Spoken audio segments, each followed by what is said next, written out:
तो हमारे साथ इस वक्त 3 सहयोगी जुड़ गए हैं। हमारे साथ मयूर इस वक्त जुड़े हुए हैं, विशाल इस वक्त हमारे साथ जुड़े हुए हैं, शुभम भी इस वक्त हमारे साथ जुड़े हुए हैं। इस वक्त सबसे पहले मयूर का रुख कर लेते हैं, चूंकि इस वक्त मयूर लखनऊ से हमारे साथ जुड़े हुए हैं। मयूर, एमएलसी चुनाव को देखते हुए आज वोटिंग होनी है विधानसभा चुनाव के बाद, अब एमएलसी चुनाव की बारी, बेहद महत्वपूर्ण दिन आज मयूर।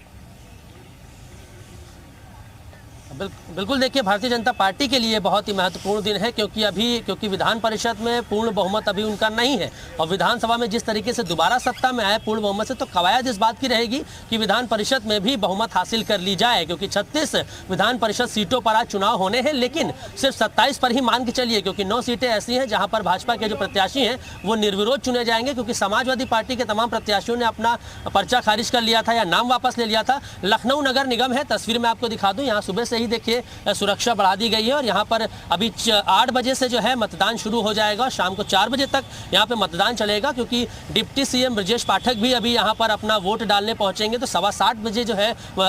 है उनका टाइम बताया जा रहा है और आप देख सकते हैं यहाँ पर तैयारियां जो हैं वो पूरी हो चुकी हैं। बैरिकेडिंग्स दूर दूर तक लगा दिए गए हैं और किसी भी अनजान व्यक्ति को आने जाने की फिलहाल यहाँ पर अनुमति नहीं दी जा रही है, क्योंकि 36 जो है सीटों पर चुनाव होना है और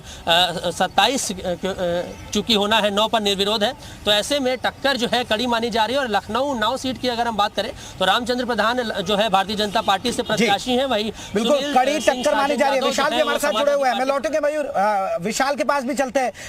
विशाल एक बड़ा दिलचस्प है कि 36 में से 9 सीटों पर माना जा रहा है कि बीजेपी की निर्विरोध जीत तय है, लेकिन जिस तरह हमारे सहयोग कह रहे हैं कि विधान परिषद के अंदर अभी बीजेपी मजबूत नहीं है, अगर बीजेपी सभी सीटों को जीतती है या कुछ सीटें हासिल कर लेती है तो फिर विधान परिषद की स्थिति क्या होने वाली है? जिस तरह विधानसभा में जबरदस्त बहुमत हासिल किया, उसी तरह तस्वीर विधान परिषद के अंदर भी बदल जाएगी। देखिए, विधान परिषद की अगर हम बात करते हैं तो विधान परिषद का जो आंकड़ा है उसके अनुसार अगर इन सीटों पर बीजेपी जीत हासिल करती है तो जाहिर सी बात है कि विधान परिषद में वो बहुमत में आ जाएगी। और खास बात यह है कि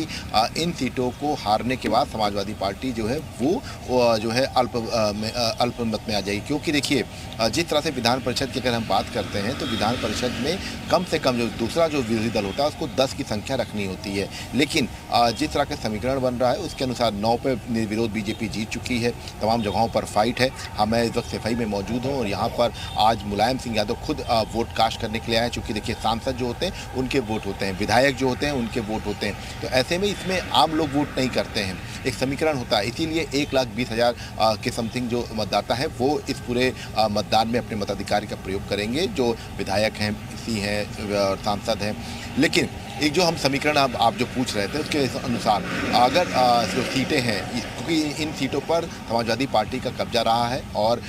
ये चुनाव ऐसा माना जाता है कि सत्ता पक्ष का चुनाव होता है, लेकिन समीकरण बदले हैं और इस बार चुनाव में जिस तरह से मजबूती से पारदर्शिता लाई गई है उसके अनुसार ये कहा जा सकता है कि इस बार की लड़ाई काफ़ी टफ है।